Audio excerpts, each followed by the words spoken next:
It's on record for a whopping conservative total of 262 million. Governments winning the war against humanity. It's amazing. They admit that they're establishing a global corporate government to carry out genocide covertly. And then you find out they're putting stuff in our vaccines, our food, our water.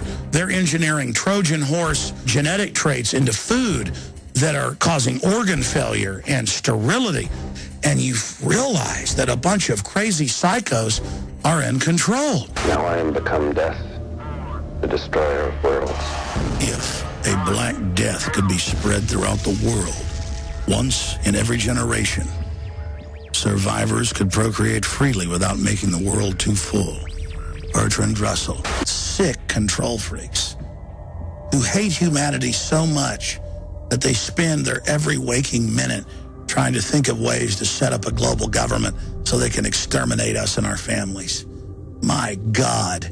And their plan is so horrific, they think we're too weak-minded to face what they've admittedly been caught doing and to resist them. Are you pathetic scum that deserves to die? Are you going to prove them right? It's up to you.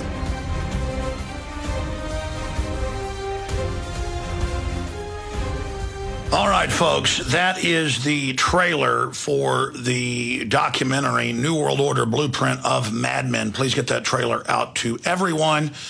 And then, of course, in the next few days when we post it for the general public, please get it out to everyone because, you know, all the time now I shoot videos, and then we're going to your calls, but I want to talk about this as an addendum to what we just played. I shoot videos constantly because there's new developments every day or two where weaponized Ebola, weaponized mousepox, weaponized bird flu, weaponized swine flu is being souped up to be airborne, souped up to be able to jump into humans, souped up to kill more than 9 out of 10 people it comes in contact with, horrible, painful deaths. And governments are publishing how to do it with the RNA sequence. In the case of viruses, the DNA in the case of bacteria, and advertising it, and then saying we're publishing this so we can develop cures for this. But all they're doing is making a specific strain. Another government or, quote, terrorist or private corporate group would just slightly tweak that yet again, and no vaccine would help. And then we have an elite saying in all their white papers they want to engineer a bioweapon to reduce population and then use that crisis to get even more control over society.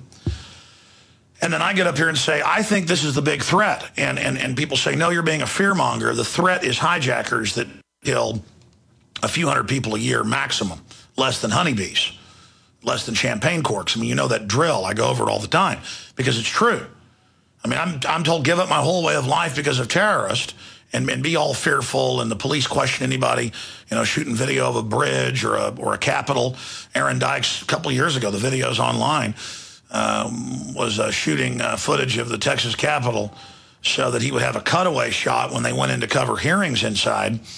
And the state police ran over, started yelling at him, saying, what are you doing, filming? And he said, I'm with the media. And Aaron said politely, you know, I'm here with the media. And the cop said, give me your ID. And Aaron then said, no, I'm here with a tripod to camera.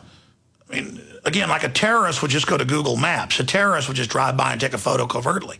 A guy out there in a polo shirt and jeans, you know, videotaping the Capitol from the park grounds. I mean, it's ridiculous. It's about teaching us we're bad and we've done something wrong. You know, did you pay cash for the coffee? This is all so broad to make it the public can't be trusted, only government can be trusted. And the big threat is government. I'm not saying they're going to release this flu. I'm saying they're making preparations for it and discussing how it would be helpful to reduce population. I just gave you a quote of Bertrand Russell talking about it. I mean, this is what they're into. And I see this as the big threat. They have in level 2 facilities all over the United States and Europe, and level 3 as well, stuff that's behind glass doors with swipe cards that should be in underground bunkers, with armed guards under level 4, with explosive fire bombs that blow up if the alarms go off. I mean, when a level 2 facility is holding level 4 type pathogens, it's just the ultimate threat. This makes nuclear weapons pale in significance because there's a lot less chance that Russia, the U.S., or China are going to have a nuclear war than some crazy eugenicist working at one of these labs is going to sneak this stuff out and spread it like 12 monkeys, especially when they're all a bunch of eugenicists on average. All right, I've already talked about this at nauseum, but I'm worried for my family. I've moved out to the country because of this. I think this is a real threat. And if we educate people and warn folks, we may be able to avert this. But if we don't have a hope. If we try to avert this Iran war, it's a good chance we can stop that if we work hard. But the system wants it. So we're darned if we do, darned if we don't. If we do speak out and stop this, we're fearmongers, fearmongers that cried wolf. But if we don't and just go watch the football game, then it could happen. And so this is what I'm concerned about. This is what I'm worried about. And the globalists say they want to release bioweapons and are looking at it to reduce population in so many quotes it'll make your head spin. And they've been caught jacking the food and water with all sorts of stuff to soft kill us. And now they're proliferating this stuff everywhere and publishing how to produce it. And I'm concerned about this. Now, if you disagree and don't think it's a threat, fine. But those of us that are concerned need to have a debate about what we're about this. Okay, let's go back to your phone calls. Scott in California, welcome. We're discussing, of course, Ron Paul and where you see this whole election going. Go ahead, sir. Yeah, hey, thanks for taking my call. I just want to agree with what you said earlier about the delegates, and that's the thing that everybody's missing. In the caucus states, they're not bound to a specific candidate, and that's where Ron Paul is really cleaning up, and that's where his campaign's focused on. So now it's not the time to be thinking about packing it in or giving up or thinking about third point. Now it's the time to put the foot on the gas pedal and go all the way to convention, because those delegates can have a lot of political power there in the convention. Exactly. Look, Ron Paul's trying to take over the Republican Party.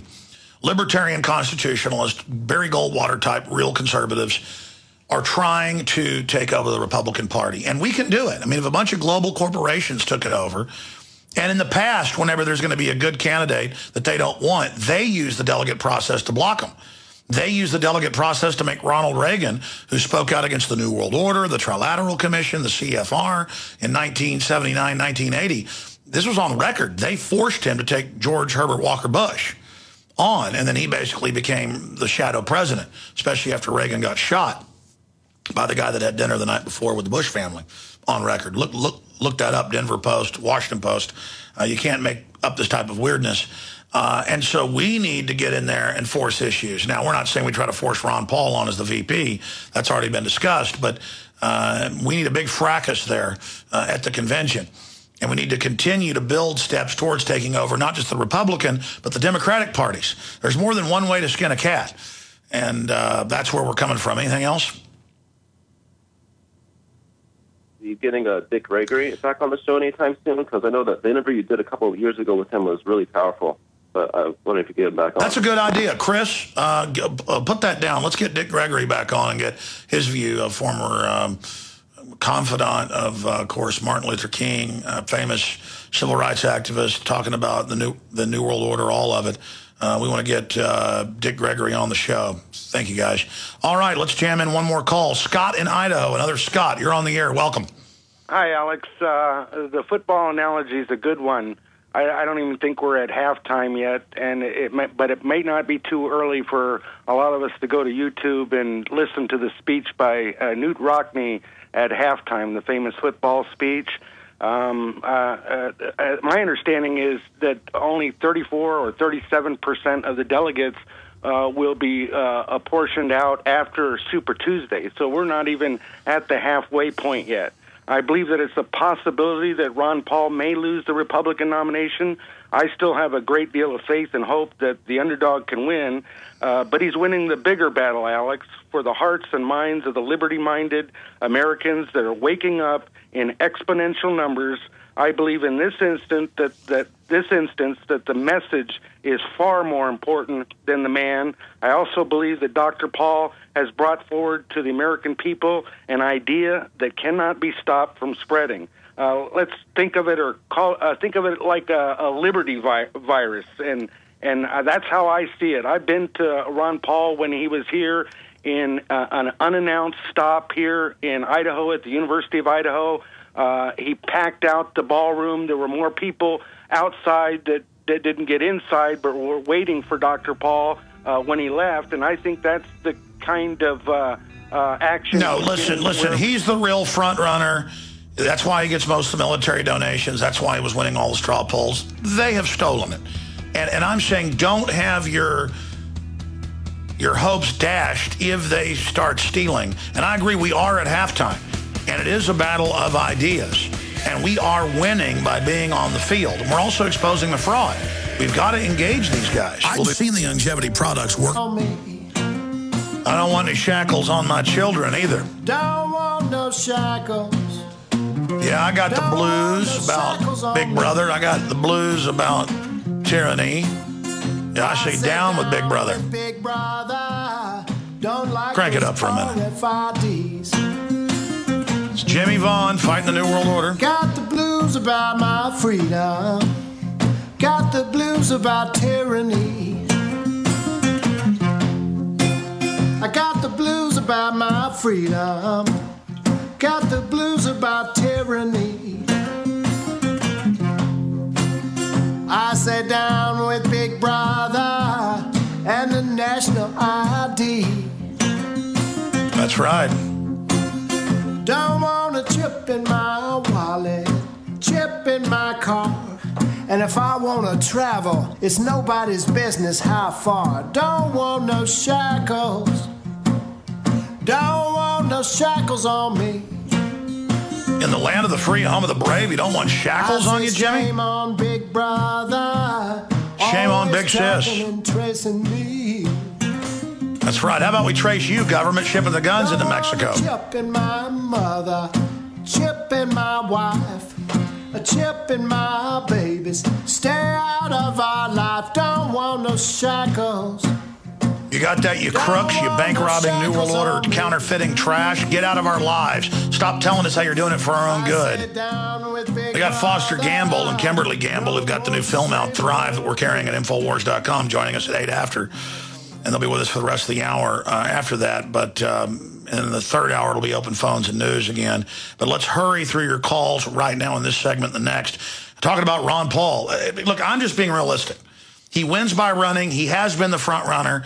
He may still be the real front runner, but I'm starting to see some numbers that show it may be going to Santorum and others with some states because people going, okay, well, he lost in these early states. Maybe I'll just go with who I think is a winner.